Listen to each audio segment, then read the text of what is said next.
네, 매주마다 우리 찬양대에게 감사합니다. 그 가사를 듣고 있노라면 제 마음에 큰 은혜가 됩니다. 주 없이 살 수 없네. 이 고백이 진리이기 때문에 그렇고, 사나운 풍랑일 때 날 지켜주신다는 말이 진리이기 때문에 그렇습니다. 우리가 진리 안에 머무는 여러분과 제가 되기를 주님의 이름으로 축복합니다. 제가 문제 하나를 내면서 여러분에게 한번 마음에 집중을 해보도록, 오늘 말씀을 풀어감에 있어서 넌센스 문제입니다. 그러니까 마음의 생각만 하십시오. 괜히 대답해서 여러분이 틀리면 여러분이 민망하고, 또 맞추면 저도 또 의미가 없으니까 마음에 1 빼기 1이 뭘까? 마음에 1 더하기 1은 뭘까? 5 더하기 2는 뭘까? 수학적으로 접근하면 답이 없습니다. 제가 낸 문제의 답이 아닙니다. 넌센스이기 때문에 이 문제를 낸 저의 의도를 아셔야 됩니다. 그러니까 여러분이 지금 마음에 품고 있는 그 답은 답일 수도 있지만 답이 아닐 수도 있어요. 그런데 제가 설명하는 답을 듣고 저와 같은 추리로 답을 만들었다면 맞는 거지만, 여러분 스스로 찍어서 만든 답이라면 잘못된 거죠. 왜냐하면 우리가 어떤 상황을 만나면 반드시 우리에게는 생각하게 되어 있어요. 그리고 놀라운 건 뭐냐면 자기의 생각이 맞다고 믿는 경향이 다분하다는 거예요, 우리 안에. 오늘 본문이 우리가 그런 것들을 드러낼 것입니다. 사도행전은 사도행전이 아니라 성령의 행전이기 때문에 성령께서 사람을, 공동체를 어떻게 세워나가는가를 보여주는 거예요. 그 말은 역으로 하면 우리가 어떤 실수를 하고 있는가라는 걸 또 보여줘요. 그러게 오늘 말씀이 여러분과 저에게 실수를 드러내기도 하고, 또는 잘하고 있구나라고 격려할 수도 있습니다. 자, 이 문제에 대한 답은 이것입니다. 1 빼기 1은 2입니다. 1 더하기 1은 1입니다. 5 더하기 2는 5000 더하기 10입니다. 제가 이 문제를 낸 것은 앞에 있는 두 문제는 창세기 2장에 나와 있는 아담 한 사람에게서 갈비 하나를 취했는데 뺐는데 둘이 되었습니다. 또 그 아담과 그 하와를 더했더니 하나라고 말씀하십니다. 이거는 성경에 나와 있는 이야기를 들으면 여러분이 그렇구나 라고 될 거예요. 5 더하기 2가 왜 5000 더하기 10이냐? 마태, 마가, 누가, 요한복음에 나온 오병이어의 사건을 보면 한 손에 도시락인 오병이어, 떡 5개, 물고기 2마리로 먹은 사람이 5000명이 먹었고, 남은 떡광주리가 12덩이 남았습니다. 여러분, 이 문제를 상식으로, 수학으로 풀려고 하면 안 풀립니다. 그러나 성경의 이야기를 알고 그 이야기 속에서 하나님이 어떤 분인가를 믿는다면 풀립니다. 여러분, 이만큼 우리가, 여러분과 제가 세상 사람이 볼 때요, 믿는다는 게 어떤 면에서는 엉터리 같은 거예요. 어떤 면에서는, 다시 말하면 그 어떤 면이 뭐냐면, 영적인 눈이 멀어 있는 사람에게는 우리의 믿음이 엉터리입니다. 어떻게 처녀가 아이를 낳을 수 있습니까? 그걸 믿는 여러분과 제가 이상한 거예요. 사실 과학적으로 안 맞습니다. 논리적으로 안 맞습니다. 이성적으로도 안 맞습니다. 그걸 믿는다고 한다면 그게 기적입니다.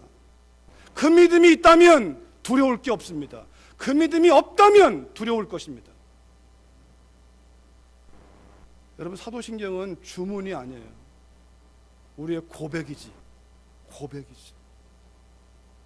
여러분, 이 문제와 답을 보시면 여러분 안에 있는 생각과 논리를 빨리 깨뜨려 버리세요. 그것이 하나님께로부터 온 것이 아니라면. 자, 오늘 말씀의 구조는 이렇게 시작됩니다. 상황이 나오고요. 오늘은 1절부터 7절까지 읽었지만 사실은 그 5장으로도 이어져요.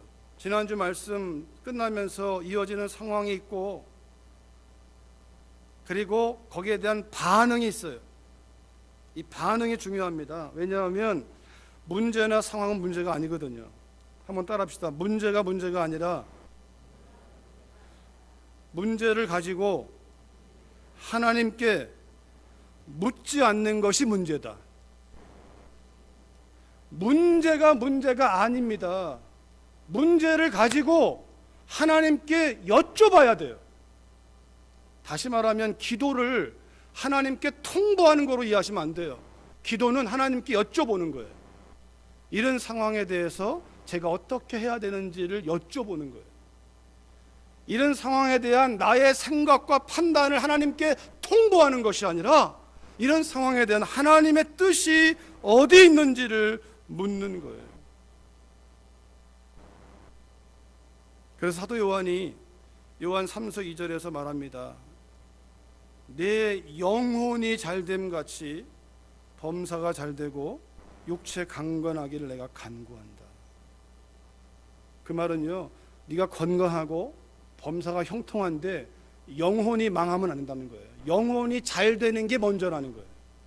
영혼이, 다시 말하면 영과 혼이, 우리의 영과 마음이 평안한 가운데 우리 육체도 강건하고 범사도 잘 되기를, 그러나 다 잃어버린다면, 범사도 안 되고 육체도 잃어버린다면 적어도 영혼만큼은 강건해야 된다는 거예요. 왜?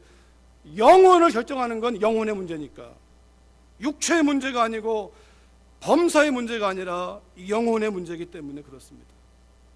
나중에 여러분 찾아보세요. 시편 106편에 보면 이스라엘이 쭉 그 광야, 이스라엘 그 빠져나온 얘기를 하는데 그 가운데 이런 표현이 있습니다. 독특합니다. 하나님께서 너희들에게 응답은 하였으나 너희들의 영혼이 파리해져 갔다 그랬어요. 이게 뭐냐면 그들이 끊임없는 불신앙과 원망과 불평으로 일관했으나 하나님이 때마다 만나 먹이시고 메추라기 먹이시고 홍해를 가르시고 하나님이 다 했다라는 거예요. 그래서 그들이 원하는 대로 응답은 줬다라는 거예요. 그러나 그들의 영혼은 병들었다라는 거예요. 중요한 건 우리의 영혼이 사는 겁니다. 상황이 벌어지면 그 상황에 대해 우리가 반응을 보이는데 하나님 앞에 우리에게는 문제이지만 그걸 내 힘으로 풀려고 하면 문제는 더 얽히는 법이지만 문제가 하나님께는 문제가 아니잖아요. 그러니까 하나님께 묻지 않는 것이 문제입니다. 하나님께 통보하는 게 아니라 하나님의 뜻이 어디 있는지를 묻는 것. 그러면 하나님이 답을 주시는 분이니까 사나운 풍랑일 때 주 내 곁에 계사 나를 지키시는 분이 주님이라고 믿는다면 우리는 사나운 풍랑이 올 때 여쭤봐야 돼요. 그 문제 해결을 여쭈는 것이 아니라 이 문제에 대한 원인을 파악하고 해결의 지혜가 어디에 있는지를. 오늘 그런 차원에서 교회가 오늘 본문 여러분 상황 먼저 40절을 먼저 보시면요. 44절 볼까요? 시작. 그들이 옳게 여겨 사도들을 불러들여 채찍질하며 예수의 이름으로 말하는 것을 금하고 놓으니, 오늘 본문 바로 직전에 있는 내용입니다. 그들이 옳게 여겨 그랬더니 그들이 옳게 여겼어요. 그런데 그 옳게 여긴 결과가 뭐냐면 사도들을 잡아다가 감옥에 가두고 채찍질하고 예수 이름으로 말하지 못하도록 위협했어요. 잘 보세요. 그들이 옳게 여겨 자기가 옳다고 믿는 거예요. 그들이 누구냐면 17절에 보면 5장 17절에 보면 사두개인들이에요. 바꾸면 사두개인들이 옳게 여겨 뭘 옳게 여겼냐면 예수를 전하는 것이 잘못되었다라고 여긴 거예요. 사두개인들이 왜 그렇게 빠졌냐면요, 사두개인들은 부활도 없고 천사도 없고 영도 없다고 믿었습니다.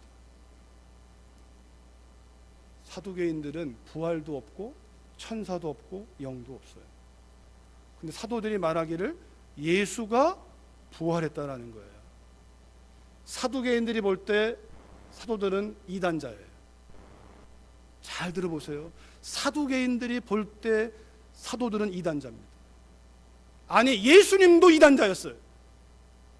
자기들이 옳게 보는 관점에서, 사두개인들이 보는 관점에서 사도들은 이단자였기 때문에 잡아다가, 거기다 권력까지 있었어요. 힘이 있으니까 잡아다가 옥에 투옥시켜 놓고 채찍을 때리면서 예수 이름으로 말하지 말라고 금했다는 사실. 이게 무서운 거예요. 틀린 것을 알고 있는데 그걸 옳다고 여기고 있고, 거기에 권력까지 있으니까 권력을 남용하여 사도들을 핍박하고 예수 이름을 전하지 못하도록. 부활이 어딨냐? 부활 없다. 여러분, 이 사두개인들 이상하게 보지 마세요. 그 당시로 본다면 사두개인들은요, 사람들이 인정하는 그러한 사역자 가운데 한 무리예요. 예수님 당시에 두 파가 있는데, 한 파는 바리새파입니다. 바리새파는 평신도들로부터 시작된 운동이에요. 경건한 운동. 사두개인들은 혈통적으로 대물림하는 종교 귀족들이에요. 사람들이 볼 때는요, 그들은 엄청난 파워를 가지고 있는, 오늘로 말한다면 사두개파들은 목회자라고 말할 수 있어요. 바리새인들은 평신도들이 경건한 삶을 사는 사람이라고 볼 수 있어요. 잘못된 교리를 가지고 있으니까 그 교리로 그들이 믿는다고 하는 하나님을 거스리고 있는, 하나님의 사람들을 핍박하고 죽이는 일에 앞장서고 있는 그런 상황이 오늘 말씀 직전 상황이에요.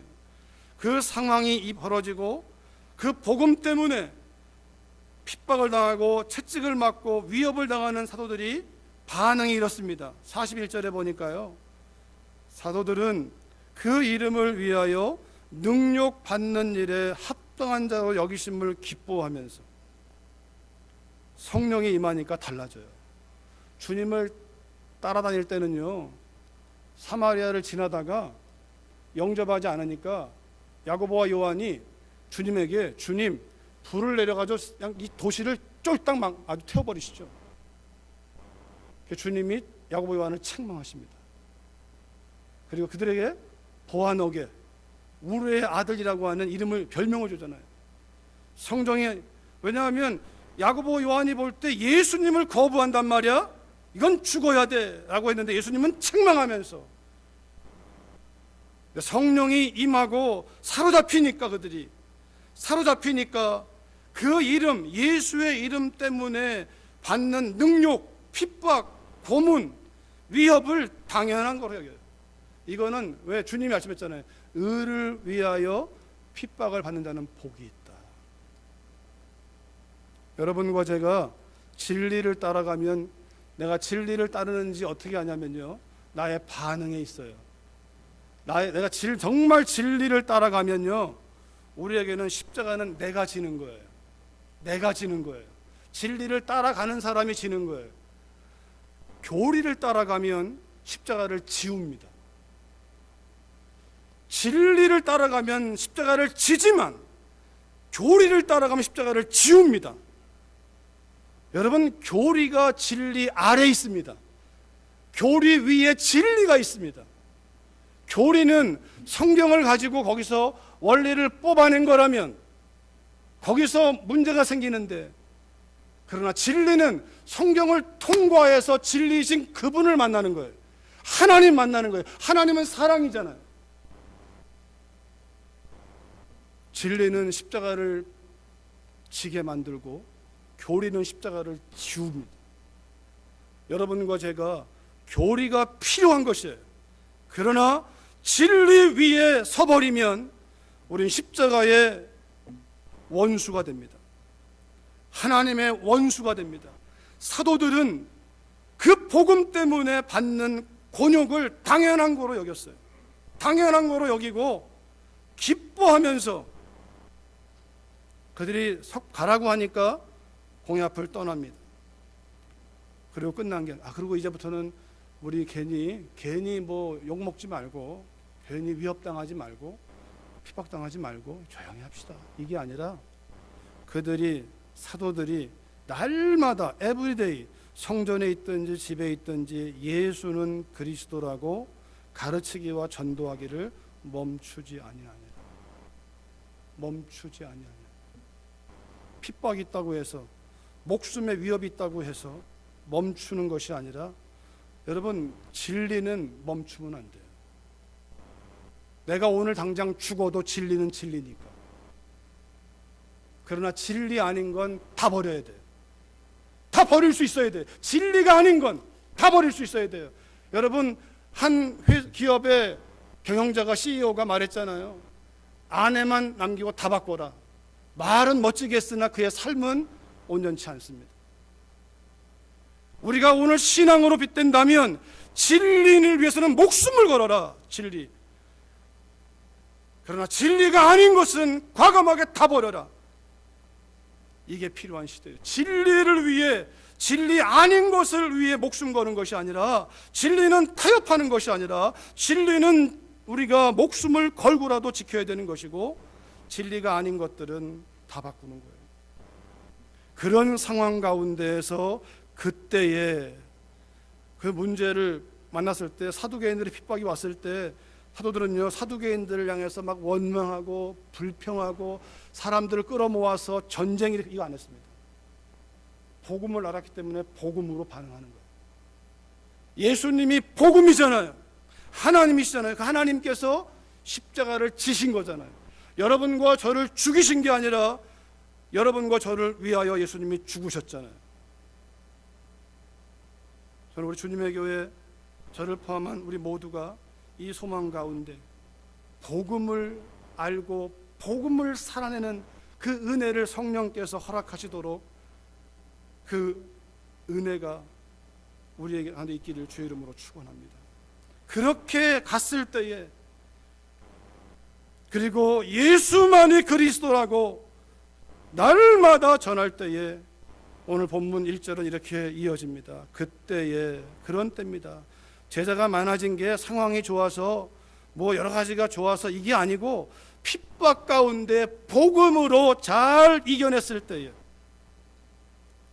힘을 키우고 총과 칼을 가지고 상대방을 눌러가지고 그래서 키운 게 아니라, 여러분, 그런 면에서 기억하셔야 돼요. 역사 속에 십자군 전쟁은 마귀의 전쟁입니다. 그건 복음의 전쟁이 아닙니다. 그건 십자가의 복음이 아닙니다. 철저하게 정치에 노란한 그 시대의 아픔이고 우리의 아픔이에요. 핍박 가운데 복음으로 반응했을 때에, 먼저 그 길을 보이신 주님을 따라서 성령이 그들을 이끌었을 때에, 그들의 의지가 아니라 성령이 이끌었을 때에, 그때 이상하죠. 핍박 가운데 오히려 아무 대항도 하지 않고 도리어 그냥 핍박을 받으면서 위협을 당하면서 예수가 그리스도라고만 전했는데 제자는 더 많아지는 거예요. 이게 신기한 거예요. 대한민국에도 복음을 가지고 들어온 많은 선교사들이 있었는데, 그 가운데 수많은 사람이 초기에 다 죽었습니다. 풍토병에 죽고 핍박에 죽고, 토마스 선교사는 대동강변에서 배를 타고 왔다가 흥선대원과 전쟁이 벌어지고 포로로 잡혔습니다. 그리고 그 해안가에서 칼에 목 잘라 죽였습니다. 그가 남긴 것이 성경이었어요. 한 사람이 그 남긴 성경을 가지고서 그 종이로 집에다가 이렇게 벽지로 삼아 바른 거예요. 종이가 좋으니까, 종이가 희귀하니까 발랐는데, 이 사람이 그걸 이렇게 위에 누워서 쳐다보다가 그 말씀이 그를 사로잡으면서 그가 그 말씀이 역사에, 누가 전해준 게 아니라 그 말씀이 성령이 역사해서 그가 주님 앞에 돌아오게 되는, 토마스 성에서는 말 한마디 못하고 그냥 형장으로 사라져 버렸지만, 복음은 신기하게 역사했습니다. 핍박에 대한 복음적인 반응이, 십자가를 지는 반응이 제자가 더 많아지는, 왜냐하면 세상에는 그런 사람들이 없거든요. 세상에서는 한 대 치면 한 대 치려고 하지, 한 대만 칩니까? 두 대 치고 세 대를 치지. 근데 복음은 오른뺨을 때리면 왼팜도 되라. 이거는 이상한 소리예요, 사실은. 근데 그 이상한 소리가 하나님의 나라가 믿어지면 전혀 이상하지 않은 소리예요. 근데 그 나라가 안 믿어지면 죽었다 깨나도 그 말씀은 우리가 지킬 수 없습니다. 그러나 하나님 나라가 성령 안에서 보여지고 믿어지면 섬김받는 거 싫어합니다. 그 자리에 가지도 않습니다. 어떻게 하면 섬기려고 하고 낮아지고 양보하고 욕을 먹고 비난받고 적어도 그것이 진리를 따라가는 길에서 오는 것이라면, 여러분, 이것이 그때 이루어진 사건이에요. 이 시대에 저 같은 사람이, 이 시대에 교회가 마땅히 가야 할 길이에요. 성령이 이끄시는 교회는 그런 교회고 성령의 사람은 그런 사람이란 사실을 오늘 말씀이 증거하고 있습니다. 그런데 보십시오. 제자가 그런 상황에서 제자가 더 많아졌는데 문제가 또 생깁니다. 여러분, 문제는 계속 생기는 것이 정상입니다. 문제가 없는 게 문제가 아니에요. 문제가 없는 게 문제예요. 사실은 문제가 있는 게 맞아요. 문제 없는 사람은 죽은 사람 문제 없습니다. 죽은 사람은 문제가 있는데 문제를 여기지 않습니다. 죽은 사람은요, 와서 뭐 구더기가 내 살을 파먹어도, 동물이 와서 나를 뜯어먹어도 문제가 되지 않습니다. 왜? 죽었으니까. 그러니까 죽은 자에게도 문제가 있는데 문제가 안 되는 거예요. 살아있는 사람에게 우리가 사는 동안에 문제가 계속 있습니다. 적어도 죄가 들어온 이후에 계속 문제가 있어요. 죄가 들어온 결과예요. 사실 모든 문제는 다 죄가 들어온 결과예요. 제자가 더 많아진 것이 문제가 되는 거예요. 근데 그걸 문제로 보면 문제가 되지만 그걸 기회로 보면 하나님이 역사하십니다. 그런데 오늘 보면 1절에 보니까요, 제자가 더 많아졌는데, 많아지다 보니까 이런 일이 벌어지는 거예요. 헬라파 유대인들이 자기의 과부들이 매일의 구제에 빠짐으로 히브리파 사람을 원망하니. 문제를 기회로 보는 게 아니라 문제를 문제로 보는 사람을 보십시오. 헬라파 유대인들이 문제를 문제로 봅니다. 왜냐하면 여기 잘 보시면 자기의 과부들이 구제에 빠진다는 거예요. 이게 우리의 죄성이에요. 여러분과 제 안에 있는, 자동적으로 어떤 일이 벌어지면 다 우린 이기주의자예요. 자기를 먼저 챙겨요. 자기. 사실 우상 숭배 가운데 가장 큰 우상이 자기예요. 우리는 여러분, 내가 내 남편, 내 아내, 내 자녀 사랑하지만 지독한 사람이 자기예요. 자기. 자식도 내 마음에 안 들면 사랑 안 합니다. 남편, 아내도 내 마음에 안 들면 사랑 안 합니다. 내 마음에 들어야 사랑하는 거예요. 그만큼 자기라고 하는 이 우상은 지독한 겁니다. 이건 마땅히 죽어야 돼요. 죽은 자로 여기라. 로마서 6장에 죽은 자로 여기라. 죽은 자로 여기지 않으면 끊임없이 이게 자기라는 게 계속 올라와요. 자존심을 가지고 여기도 자기의 과부들이, 만약 히브리파 과부들이 빠졌다면 헬라파 유대인들은 원망 안 했을 거예요. 그런데 헬라파 유대인들이 헬라파 과부들이 구제에 빠지니까 히브리파 사람을 원망하는 거예요. 이 문제를 문제로 만드는 사람의 특징이에요. 헬라파 유대인들이 자기의 과부들이 매일의 구제에 빠지잖아요. 그러면 어떻게 됩니까? 이 구제를 시행하고 있는 사도들에게 와서 그 얘기를 그냥 팩트만 얘기하면 돼요. 팩트만, 사실만 와서, 베드로 사도님, 우리 이런 분들이 지금 구제를 못 받고 있습니다 라고 얘기하면, 그러면 조치를 취할 거 아닙니까? 그런데 헬라파 유대인들이 어떻게 합니까? 판단하는 거죠. 추측하는 거죠. 우리가, 헬라파는 예루살렘 밖에서 온 사람들, 오순절날 이스라엘 밖에서 온 사람들이 복음을 듣고 정착해서 성도가 된 거예요. 히브리파 사람들은 본토인, 예루살렘에 있는 사람들. 그러니까 어떻게 합니까? 우리가 이방에서 왔다고, 같은 유대인이지만 우리가 태생이 저쪽 뭐 로마고 저기라고, 이 예루살렘에 있는 사람들 우리를 차별하는 거예요. 왜? 베드로도 야고보 요한도 다 예루살렘 태생이잖아요. 그러니까 자기들이 생각하는 거예요. 자기들이 베드로, 야고보, 요한 이들이 다 유대인, 여기 히브리파니까 우리를 빼놓고 일방적으로 그렇게 하는 거구나. 이 자기 생각이잖아요. 만약에 헬라파 유대인들이, 이들이 여러분 제자입니다. 제자. 불신자가 아니고 제자예요. 제자 가운데 헬라에서 태어난 유대인이에요. 그러나 지금은 그리스도인이죠. 그들이 해야 할 첫 번째 일은 뭐냐면 성령께 여쭤봐야죠. 이 일이 왜 벌어지는가? 두 번째는 그 일을 관장하는 사람한테 가서 물어봐야죠.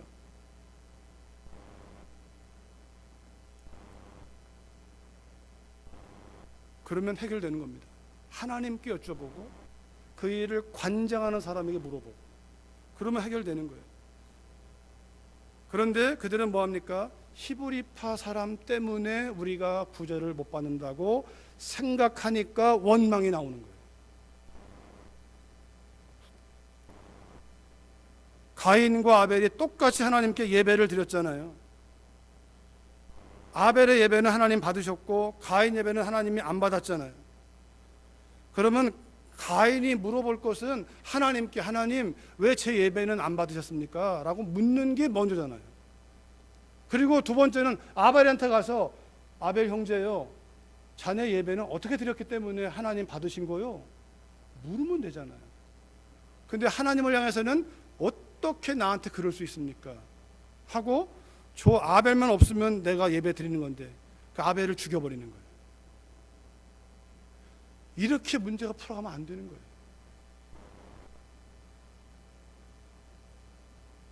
하나님이 범죄한 아담을 찾아오시잖아요. 이 죄의 시작이 거기 있잖아요. 아담을 찾아오는데, 아니 마귀가 하와를 찾아왔을 때에도 하와가 그 말을 받으면 하나님께 물어보면 돼요. 하나님의 진의가 무엇인지, 왜 먹지 말라고 했는지 그 진의를 물어보면 되잖아요. 하나님 앞에. 또는 남편한테 이게 맞는지를 물어보면 되는 것이고. 그런데 자기가 먼저 먹어버리고 아담도 공범 만들어버리고 그리고 도망가 버리는 거잖아요. 아담한테 묻는데 유치하게 숨을 수 없으면서 숨는 것처럼 숨어버리고, 치사하게 물어보니까 회개하면 되는데, 하나님 잘못했습니다 하면 되는데 하나님 주신 저 여자가 나한테 먹겠다고. 참 유치한 거잖아요. 그러니까 죄의 특징은 그겁니다. 죄의 특징은 문제가 아닌 걸 문제로, 그리고 문제를 풀어가는 방식이 틀렸어요. 하나님께로 가지 아니하고. 이런 일이 가능한 게 교회입니다. 우리의 가정입니다. 여러분과 제가 그렇게 빠질 수 있어요. 오늘 이 말씀이 그걸 드러내는 거예요. 우리가 더 이상 그런 실수하지 말라고, 더 이상 헬라파 유대인들처럼 우리가 빠지지 말라고, 사도들이 어떻게 반응하고 있는가, 핍박에 대해서 어떻게 반응했는가, 오늘 이 1절의 상황에 대해서 사도들은 2절 이하에 보니까요, 나와 있지 않지만 헬라파 유대인들을 원망하지 않습니다. 너희가 믿음이 있는 사람이냐? 말하지 않습니다. 왜? 그게 문제가 아니니까. 열두 사도가 2절 하설에 보니까요, 모든 제자를 불러 이르되 우리가 하나님 말씀을 제쳐놓고 접대를 일삼는 것이 마땅하지 아니하니 우리는 오로지 기도하는 일과 말씀 사역에 힘쓰리라. 이 말씀이 뭐냐면요, 그렇게 원망하는 사람들 향하여 책망하는 게 아니라, 미안합니다, 너무 바쁘다 보니까, 너무 분주하다 보니까 그런 걸 잘 몰랐습니다. 그런 줄 몰랐다라는 거예요. 그게 빠지는 걸 몰랐다는 거죠. 그러니까 뭡니까? 사도들이 어떻게 해요? 사도들이 헬라파 유대인들을 책망하는 게 아니고 자기들을 살펴보니까 우리 너무 바쁘구나, 우리가 너무 분주하구나, 이러면 안 되겠다. 제자를 불러가지고 말하기를 우리가 하나님 말씀을 제쳐놓고 구제, 접대, 봉사를 먼저 하는 것이 마땅하다. 왜? 하나님 앞에 엎드리는 시간, 다시 말하면 하나님께 묻지 않을 만큼 분주하다면 이미 그 사람은 죄를 짓고 있는 거예요. 여러분, 기도하지 못할 만큼 바쁜 일은 없습니다. 왜? 기도는 생명이거든요. 여러분, 숨 쉬지 않고 할 수 있는 일이 있습니까? 숨 안 쉬고 어떻게 뭔 일을 합니까? 숨 쉬는 건 기본이에요. 하나님을 찾는 건 기본이에요. 모든 일에, 가정생활, 부부생활, 직장생활, 사업, 교회생활, 하나님께 여쭤보는 건 기본이에요. 가장 일차적인 거예요. 하나님 뜻이 어디 있는지를 묻는 것은.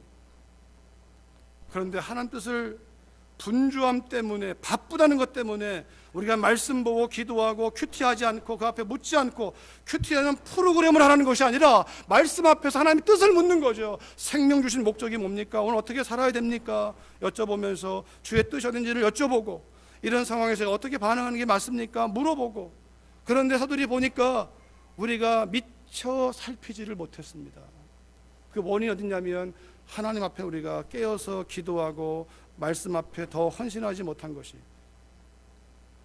다시 말하면 우선순위, 자기들의 우선순위를 잡아요.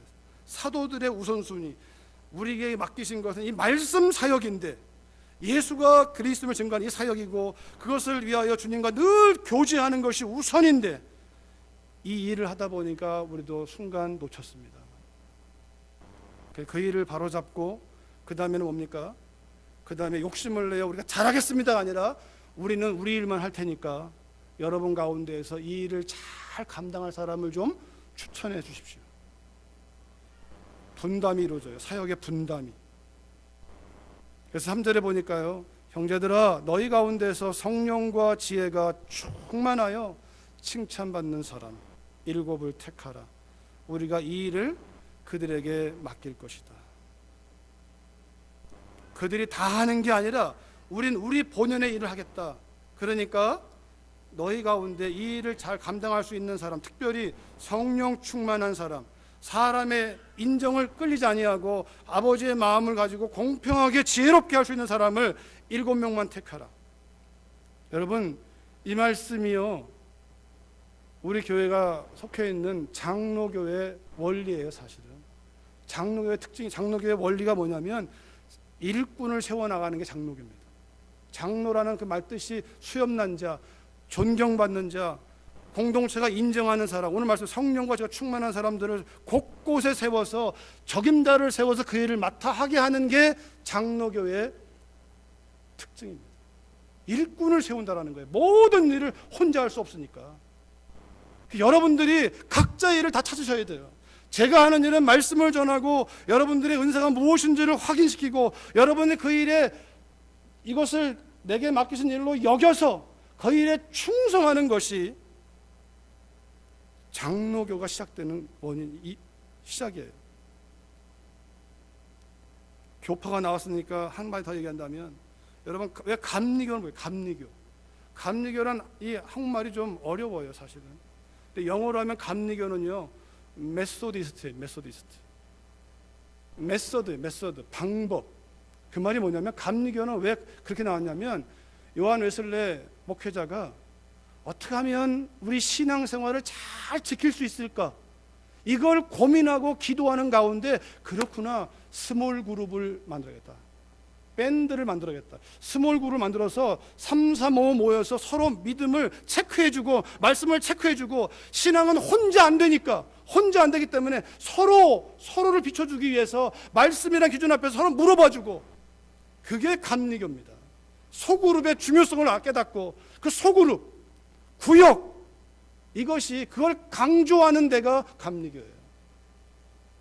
침례교는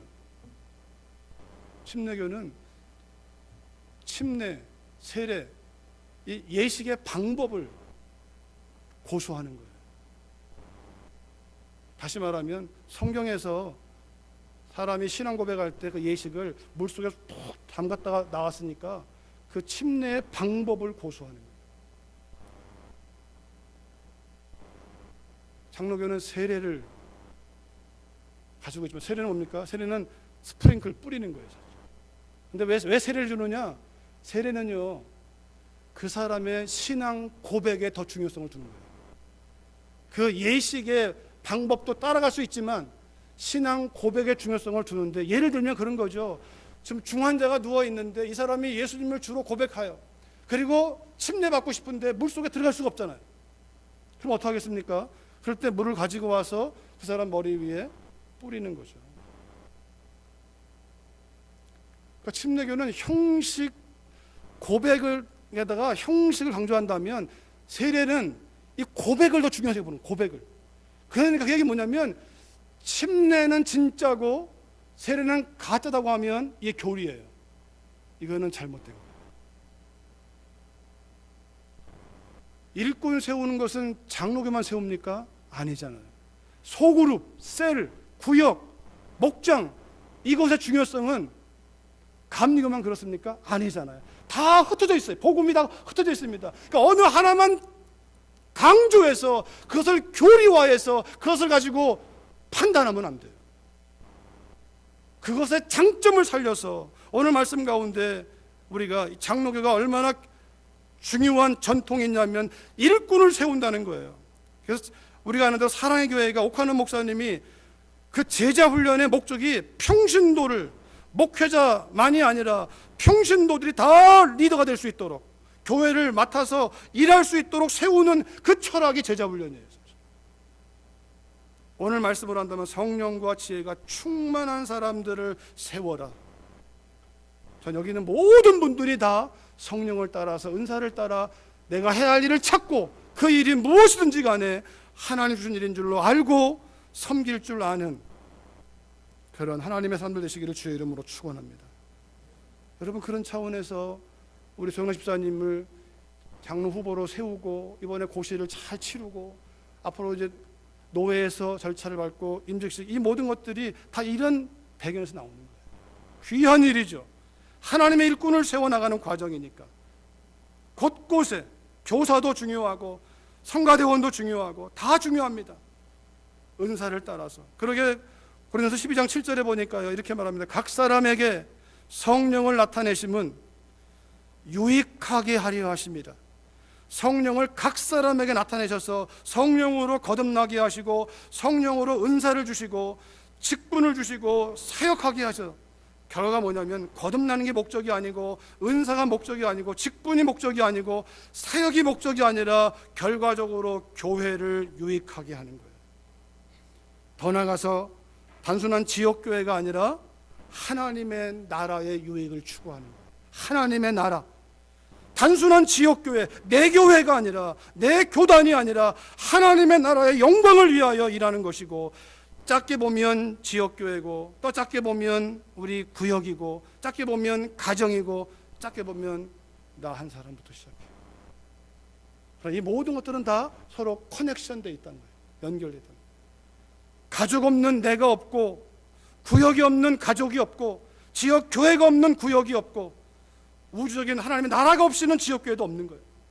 여러분, 이 꿈을 가지고 나아갈 때 사도들이 지금 예루살렘 교회 안에서 그 엄청난 하나님의 나라의 꿈 안에서 이 지역교회를 세워나가는, 자기들을 살피고 공동체를 유익하게 하는, 독점하는 것이 아니라 나누어서 나보다 더 잘하는 사람이 있으면 기꺼이 밀어 세워주고 그 사람의 은사를 충분히 쓸 수 있도록 세워나가는 참으로 아름다운 공동체, 성령께서 하시는 일입니다.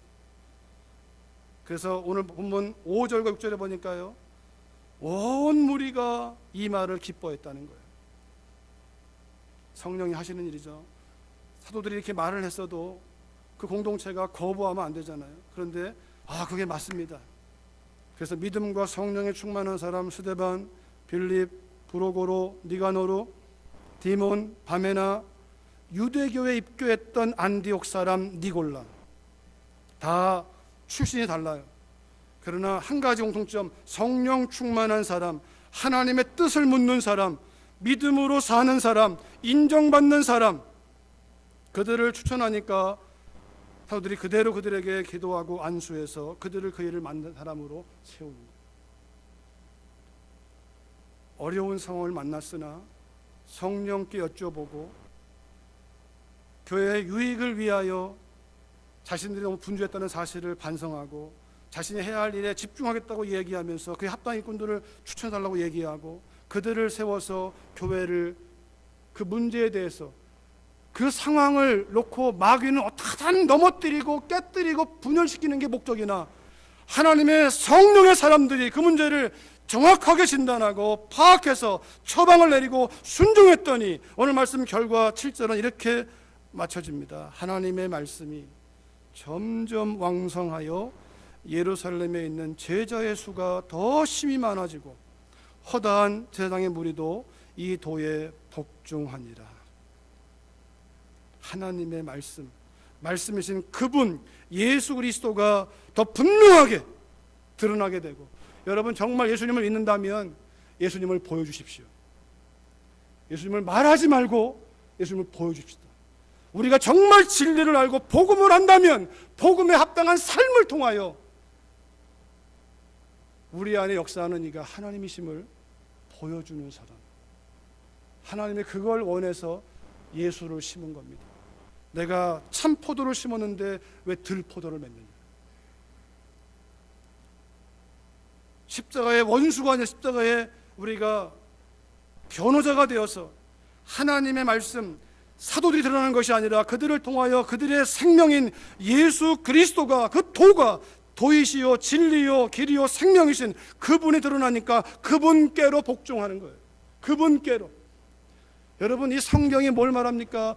요한복음 5장 39절에 이 성경을 연구하지만 반드시 기억해라. 이 성경이 곧 내게 대하여 This Bible testify me, 나를 증거하는 것이다. 이 말씀을 통과하면 반드시 예수님을 만나고 그분을 만나면 예수님이 나와야 되는 거예요. 예수님을 말하기 전에 삶으로 나오는 거예요. 결론입니다.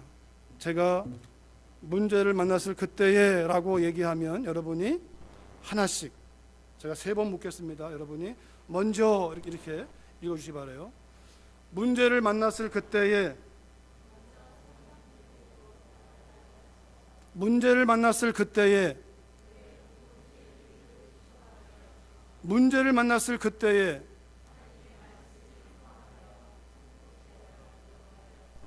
아멘. 기도하겠습니다. 하나님 아버지, 감사합니다. 하나님, 우리에게는 문제지만 우리가 믿는 하나님께는 문제가 아니기에 문제는 기회고, 문제는 하나님을 경험하는 기회고, 문제는 우리의 믿음이 자라는 기회고, 문제는 성령께서 역사하시는 기회라고 말씀하시니, 아버지, 우리가 더 이상 문제를 문제로 여기며 풀어가는 것이 아니라 문제를 가지고 성령께 여쭤보게 하시고 가족의 유익을 위하여, 공동체의 유익을 위하여, 하나님 나라 유익을 위하여 선택하는 결단한 지혜가 있게 도와주시고, 모든 결과 이후에 하나님 말씀이 세워지며 그 나라의 복음이 왕성해질 수 있도록 저희들이 만나는 모든 문제가 하나님께 영광이 되게 하옵소서. 예수님의 이름으로 기도했습니다. 아멘.